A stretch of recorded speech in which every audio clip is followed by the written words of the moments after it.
I'm joined by Ted Bay, the Crops and Farm Management Agent for Grant Lafayette County Extension. And Ted, we're filming a field on the Hamilton farm, John and Evie Hamilton, about 5 miles to the west of Cuba City.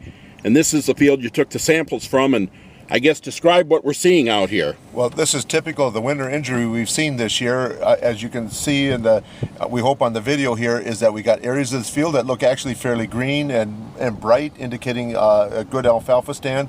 But obviously there's areas that are still brown and have not greened up. And when we dug those plants in those areas, we found that most of them were dead. There are a few who are still trying to produce buds and generate some growth here, but for a big part of this field we're going to see some permanent winter kill here, and it's not going to be good for this growing season. We're talking on Monday, April 29th. I know you've been out a lot the last few days looking at fields. Is this pretty typical of what you're seeing alfalfa in southwest Wisconsin? Well, it varies a great deal from farm to farm. On some farms that had contour strips going across the hillside, the fields looked very good, except for all of the lower areas that were where there would be a waterway.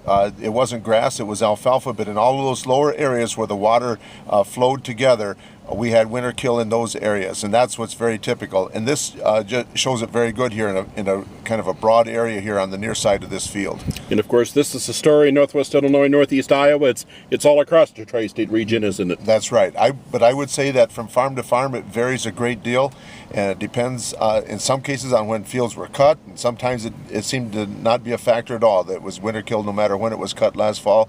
So it's a farm by farm evaluation, and the best thing to do is to dig up some plants. If they're soft and brown, they've probably had it for the season.